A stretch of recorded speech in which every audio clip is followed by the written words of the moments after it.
Well, we are excited to talk to you about this movie. It is so good and such a Okay. great showcase for not only Bette but our young talent as well. And you got to be so excited for this to come out, right? I am, yeah, because it's been a long time coming. It's based on a beautiful novel by Max Porter called Grief is the Thing with Feathers, which I first read 10 years ago. And I fell in love with that book and Max's writing and every subsequent book he's written. And yeah, I've been kind of thinking about gearing up to trying to find finance for this film for 10 years now. So it's very exciting that it's finally going to hit screens and it belongs to the world now.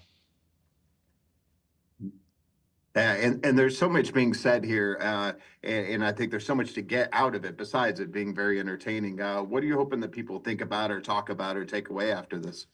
I mean, I think for me, it's a difficult subject. It's a meditation on grief, which isn't, the first thing you'd think if you're going to go and watch a film. It's a tricky subject, but I think the thing is, it does it in such a interesting way. That's what I loved about the book, was that here's a film about a heavy subject and something we all go through, but it does it in a way that's incredibly moving.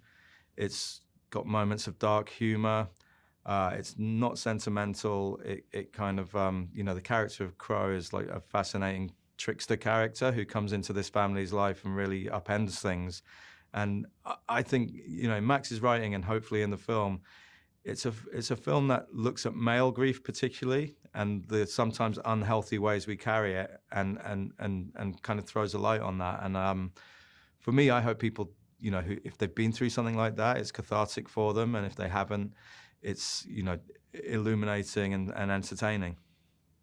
Mhm, absolutely. And people look up to what you do and they think, see, I want to do that. But you make it look easy. What kind of advice would you give to somebody who wants to follow in your footsteps and tell great stories?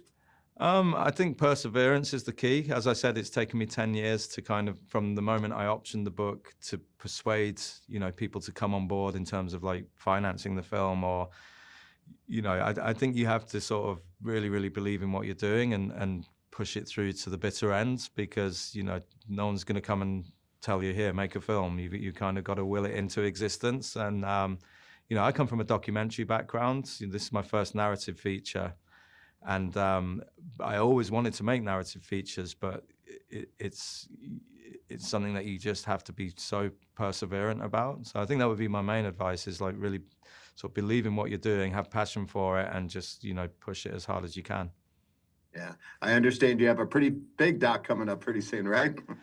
Yeah, I mean that's I fly off to Sao Paulo after this junket to film the last Oasis gig of this reunion tour. So I've been working on that for the past few months.